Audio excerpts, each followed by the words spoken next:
So, good evening, everybody. I'm here in Vancouver, British Columbia, and tomorrow afternoon is going to be AEW Dynasty. And I do want to say that, they've had a really great build to the show this year. It's been stronger than prior years with how they build to this show. And this is obviously a show that matters because AEW always needs to be, putting on really great shows, trying to get more attendance, more people talking about the product. This is also WrestleMania month. So obviously they can care or they can just say, this is just a show. WrestleMania is going to get so much attention. We're not going to prioritize really good quality. But I feel this year they definitely have a lot of build to a lot of these matches, and I really appreciate that. Not a lot of these feel thrown together. So right now, without further ado, I want to talk about the AEW Revolution card. I want to just give you my predictions, and I also want to say how I feel about the card. Is it good or is it shit? The first match on the preliminary show is Alex Windsor versus Marina Shafir. I'm predicting that Alex Windsor is going to win because I know that they're very big on, Alex Windsor and Will Ospreay. And I think that, that would be the way to do it, really. And, Alex Windsor's also been in a tag team. So I think that it doesn't really make sense for Marina to win. I definitely think Marina should win, but I don't think they're going to do that because they tend to like have their favorites in AEW. And speaking of which, the next match is Jack Perry versus Mark Davis for the national championship. Um, I am predicting Jack Perry to win for a couple of reasons. That Jack Perry is kind of one of the guys, he's friends with the Young Bucks. The Young Bucks treat him like a little brother. Um, Definitely, I think they want to find, maybe another. They probably want to find a bigger name than Mark Davis to take the national championship off of him, and to and that's how I really feel about that. So I really think that Jack Perry is going to retain the national championship. It is going to be controversial because this is another situation of Mark Davis, a big man, losing to a smaller guy, and that's usually how it goes in AEW. The muscles don't matter. The next match is the Divine Dominion, Lana Cross and Megan Bain versus Heian and Maya World. Obviously, the Dominion's going to win. No shit, Sherlock on that. Um, Also, too, Megan Bain is one big bad bitch. Like her name actually sounds like a Street Fighter or a Mortal Kombat name. Megan Bain. Like that so fits in like maybe a bat as a Batman villain. Megan Bain. That's such a badass name. The next match, and she looks like a fucking goddess too. So the next match on the main show is FTR versus Edge and Christian. I don't like calling him Cope. Cope is a really stupid name.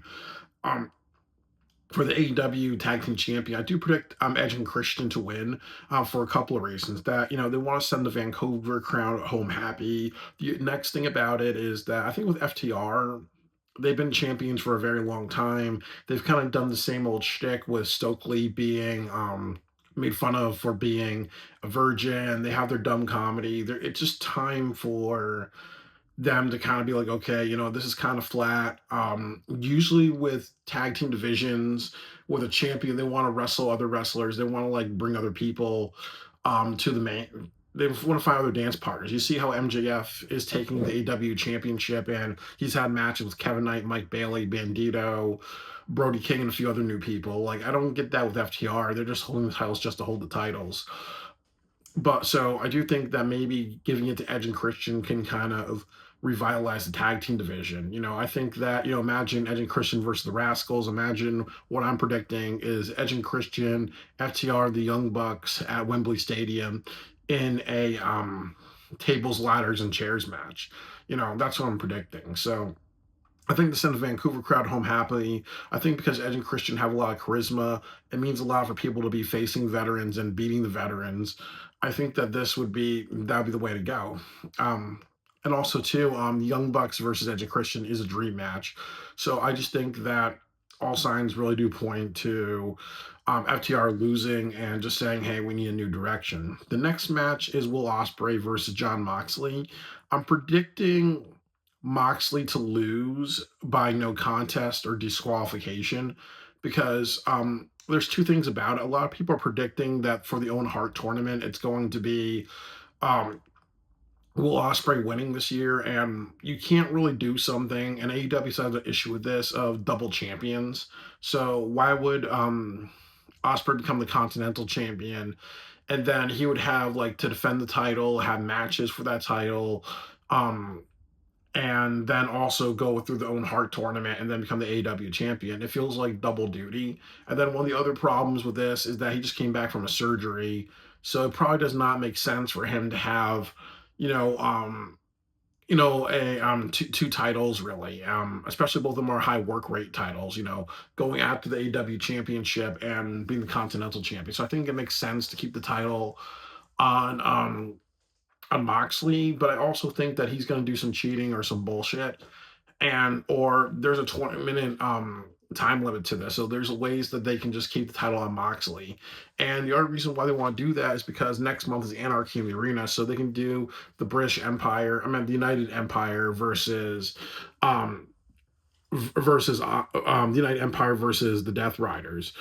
Um Again, I don't think that's a good match for Osprey because obviously he needs to be going after the AEW championship, and also there's a high chance of injury. But I think that's the direction that they could go in. Or they can do blood and guts with Moxley versus Osprey in the future. Like that could be even for Forbidden Door, like just to put a blood and guts match rightfully on a pay per view. But I think that they're planting the seeds for future shows, and I think one of the ways to do it is have Moxley retain the Continental Championship. The next match is Andrade versus Darby Allin. And I do want to mention that I'm very happy with this match because Darby Allin does way too much hardcore stuntman type of matches. So we kind of need to see a little bit of versatility from him, like saying, okay, you know what, are you an AEW wrestler, or are you a Combat Zone wrestling wrestler? Do you need to be wrestling Nick Gage and Shalak and Hoodfoot and maybe Mickey fucking Knuckles and all the other Combat Zone wrestling people, or can you do more diverse shit, really? So I'm happy that they have this self control. And then also when I look at this card, there's no hardcore matches on this, and I appreciate that because again, it's okay to have hardcore matches. It adds versatility. It's freedom of speech. It says AEW is TV 14, not TV PG. They wrestle with glass and fire and anarchy in the arena. They don't wrestle with the Muppets. So I am okay with them having some pay-per-views, especially since next month they're having Anarchy in the Arena, with this show having no hardcore matches. And especially since the main event of last year was the Texas Death Match, because with all that said, Darby Allin means you're going to have a hardcore match, and I'm happy that this is not a hardcore match. And then also, Andrade's known as being a pretty boy, so you don't want to kind of like cut his face or whatever. So I'm happy that this match is not a hardcore match. It shows Darby Allin does have some self control, and they also have self control with how they book Darby Allin. But I think, in my opinion, I do not want to see this, but I think Darby Allin will win because I think Darby Allin versus MJF is the match to have at Double or Nothing. You can do something where Darby Allin loses, and then what you do in the future is that you have Darby Allin face him, and it's a hardcore match because that's kind of like really his style, really. So I think that you can kind of do a another match in the future, maybe at World's End, or a future pay per view where Darby Allin is allowed to use hardcore stipulations, or maybe he has another match and he says, "We're just going to do, an Iron Man match, like a 1 hour match, like he did with Bryan Danielson. Anything goes, but they don't, highlight hardcore spots in that. Just to show how much Darby has grown as a wrestler to have the hardcore and stuntman stuff, but not really always rely on that. So I think that, you know, I predict Darby to win because they're a fan of Darby Allin. There's a bunch of stories that you can tell with Darby Allin winning and having a match with MJF and not winning, and then like not winning the title from MJF and then having a rematch in the future. I think that's the best direction for him.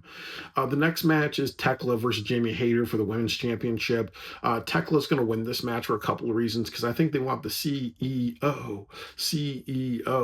to actually be the champion. The next thing is that TNA Slammiversary is going to be in Boston in June.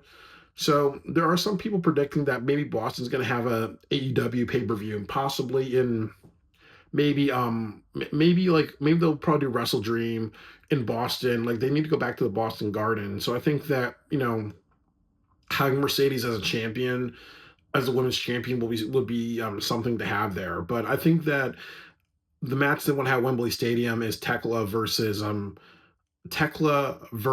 Mercedes, and that tells a perfect story because Mercedes was injured. She was in the crowd when they had 70,000 people, but I think that that could be the moment for her to dethrone Tekla, and that would be such a highlight for Tekla, to make it to Wembley Stadium because she's just new to the company, really. So I do think that that all works. What I would also say too is that Jamie Hayter's also been in the Brawling Birds. She and Windsor have been tag team champions. No, they've been wrestling as a tag team. So this is kind of a little new to see her out of that. It doesn't make sense. It's just like if you have a tag team like Matt Hardy and Jeff Hardy, and then they break up, and then one week, then the next week they're facing two different people for two different titles. It doesn't. It's just a little too jarring. That's my hypothetical, really. That's my analogy. Like with Jamie Hayter, it's kind of like a little jarring to see her like become a champion after just being in a tag team. So I do think that she's not going to win. It's going to be Tekla. The next match that I really want to see is the next match on the card is the Casino Gauntlet match for the TNT Championship. And my prediction is going to be it's going to be it's going to be like Tommaso Ciampa or Mark Briscoe, but I'm kind of predicting more so I think if I was to be really honest with myself, I think it would be Mark Briscoe because he's not been on television for a while. It would be kind of big surprise. It would piss off Ciampa, and Ciampa has been a heel for a while, so he'd kind of be like, "Hey, you know what? What the fuck, really? This person's stealing my thunder." I do think that'll be a. I think Ciampa and Mark Briscoe would be bad, very bad options. Um, for a couple of reasons that they've already held the TNT Championship, so it's all repeat wrestling. The next option, and a lot of people predicting this, is Kevin Knight, and I think that he's my third pick. Kevin Knight, I think, would be a little bit of a bad choice because Kevin Knight, he doesn't have a lot of muscle on his body. Like he's a smaller guy. It would be the exact same thing if you had maybe like I'm not sure the best say like the Rascals if they were going after the AEW championship or they were trying to face like Okada or whatever. Like I do feel maybe for Kevin Knight, and Speedball Mike Bailey, I don't see them as future world champions. They're too small of people in my opinion. But I think that maybe there's some bad. I don't think that they're ready. I think they're overrated. But I do think that they have heart and character and ambition. So I think that if they have Kevin Knight win, they really need to have him they need to kind of make him like a John Cena type of person. Like, oh well, he has these matches, he overcomes, he may lose the title, he may gain the title back. Like he has to really just struggle and be frustrated and gain the title, or he may become close to losing or stuff like that, but he always persevere. Like there's a lot of stories you can tell of this underdog or this person's taking out a lot and wants to take out a lot, really. So I think that that'll be an interesting direction, but I think it's going to be one of those three people. It's either going to be Mark Briscoe, Tommaso Ciampa, or Kevin Knight. Um, the next match is the Young Bucks versus Okada and Takeshita. Um, I believe the stipulation is if they win Okada and Takeshita, that Takeshita's gonna face Okada for that um international championship at Double or Nothing. Like I'm not sure that's the stipulation. Like they have to win for that to happen, or it's already guaranteed that's gonna happen no matter if they win or lose. But I am predicting that the Young Bucks are going to win because obviously I think for Double or Nothing, what sounds like a really great match is Edge and Christian versus the Young Bucks. And that could be a match. And then it's like what I said, it can lead to an eventual FTR, Young Bucks, Edge and Christian in a tables, ladders, and chairs match at Wembley Stadium. So I think you need to give them the victory. I also think that if Okada catch to lose, they're going to be brawling. They can just lose control and it kind of builds up to the next Double or Nothing pay-per-view. So I think that makes the most sense to me. The next match is Jericho versus Ricochet. Jericho is going to win this match because Ricochet, he has the multiple sclerosis controversy. He needs to be humbled a little bit more. They're trying to set up Jericho as a babyface, so he's going to beat Ricochet. This is his hometown. This is like his hometown country. So, I mean, this is his home country. So obviously, he is going to gain the titles. No, he's going to actually win this one. You can even do something where Big Bill or and Brian Keith come down. They want to face Chris Jericho, or you can do something where the demand comes down. The Gates of Agony come down. They kind of interfere in the match. It gets thrown out, and then you can set up the learning tree and versus the demand, and they can eventually win the trios title, like the learning tree or something like that. But I do feel that eventually, I do feel like with Jericho, he's either going to win by pinfall or by disqualification or no contest. The next match is the Dogs versus the Conglomeration. And there's a few things to say about this match. This is for the trios titles. This week on Collision, unfortunately, I was not able to watch because I'm in another country. HBO Max is not available in Vancouver where I'm at. But it's going to be the Dogs. And the Dogs actually won the trios championship from Kevin Knight, Speedball, and Mystico. So it's going to be the Dogs with their trios titles versus the Conglomeration, which is Orange Cassidy, Roderick Strong, and to be announced. So it could be Kyle O'Reilly, and I think that I really don't want to see this, but I think the Conglomeration is going to win for a couple of reasons. That Orange Cassidy is one of their boys. Also, Kyle O'Reilly, he had a hell of a performance at Blood and Guts last year, so I think that it would make a lot of sense to give it to him. But the problem is that you can't really hot potato the trios title. Like, one bad thing about titles is that if you hot potato them too much, they're kind of meaningless. Um, but I really think that if you have these guys versus each other, is going to win. And then also, you bring back Kyle O'Reilly or another wrestler. How are you going to establish them if they how are you going to establish them if they actually just lose? Um, and then how are you going to establish the Dogs if they actually how are you going to establish the Dogs if they actually just lose the titles? Actually, how are you going to establish the Dogs if they just won a title and then they lose the title? How are you going to establish a conglomeration when you might do a return of Kyle O'Reilly, and he had a really great performance at Blood and Guts? So it's definitely going to be a very controversial match to see what they walk away with. And then the main event is MJF versus Kenny Omega. I am predicting MJF to win, but this is going to be a very controversial match because there's a lot of reasons for Omega to win and MJF to win. For MJF, he's doing a great job as AEW champion. He's actually rebuilding the AEW heavyweight championship division. Like, it's Swerve, Hangman, Kenny Omega, Brody King, Kevin Knight had a match with him, and Speedball Mike Bailey, and that's what you need to do as well. You need to say it's not just it's not really just people. It's not really just the same people. You have to build new people, or you may have to build people who are a little out of their league and say, hey, maybe because Kevin Knight had a great match with MJF, he could be a TNT champion or something like that. Or maybe if you do Anthony Bowens versus MJF, that works. And then MJF kind of is a great douchebag character, and I think I want to see a little bit more of MJF because I think the problem was that he did a great job in the Fatal Four Way, and then last pay per view he had a Texas Death Match, mostly because that's what Hangman's style is. So I don't think so. I really want to see more versatility from MJF.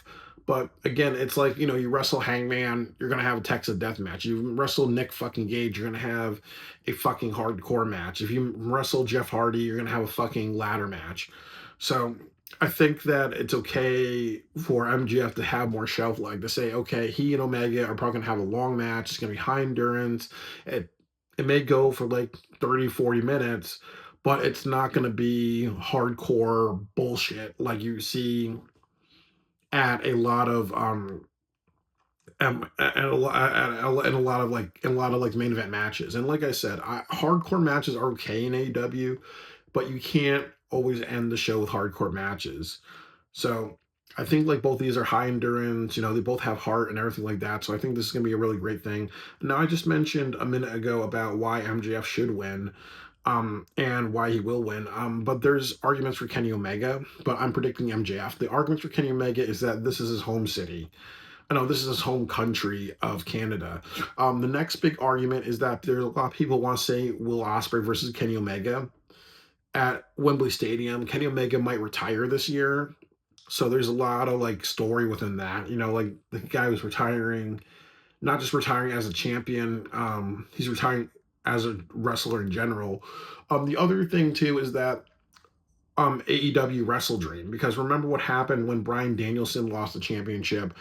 They don't do any more pay-per-views in Seattle because they pissed off the crowd. So there might be a bunch of people that get mad if Omega loses the title, or if they do something like they have Swerve Strickland attack Kenny Omega, or if they have MGF be a scumbag. There's a lot of just like they don't want the same situation where it's like, okay, now we can't go to Seattle because we pissed off the Seattle crowd. Oh, we can't go to Vancouver because we pissed off the Vancouver crowd.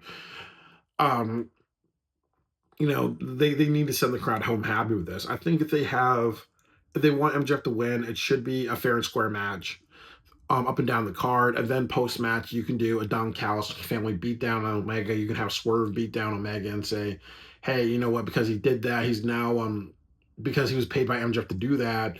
Now it's Swerve versus Omega at Double or Nothing, or Swerve versus Omega is gonna. I mean, Swerve versus MJF's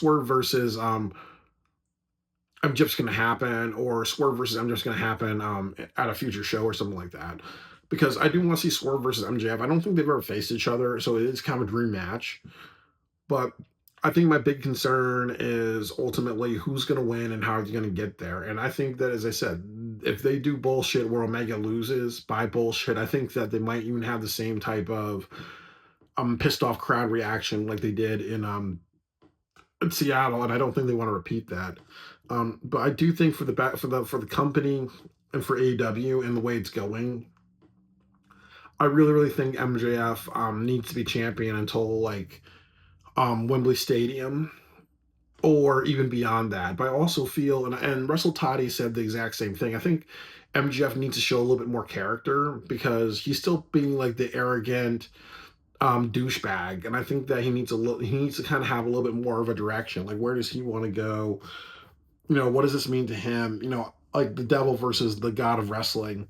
You know, he's kind of done the devil, unapologetic douchebag thing for a very long time. So I think my big concern is, um, you know, don't flatterize himself. He needs to be something else, really. And maybe having him make his champion could be good, or even if MJF loses the title and then he regains it at Forbidden Door in the future, that could be something. So I really think that there's a lot of interesting directions that they can do with this show, and I don't even mind MJF losing the title and regaining it a little bit later.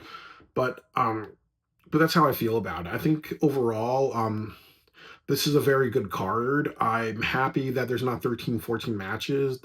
The other thing that I'm proud about this show is that there's actually there's six on the main card.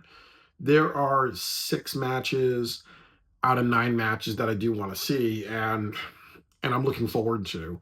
The other thing about this is that I feel like they did a bunch of failures with the last 2 dynasties. Like the first one was the CM Punk controversy. The last year was kind of like the Death Riders and way too many matches thrown in at the last minute, and the continuation of Moxley's feud and whatever, really. So I do feel that this year is booked a lot more stronger. I'll tell you guys how it is. I look forward to actually going to the event in Vancouver tomorrow, and I'll tell you guys how it is, bitches.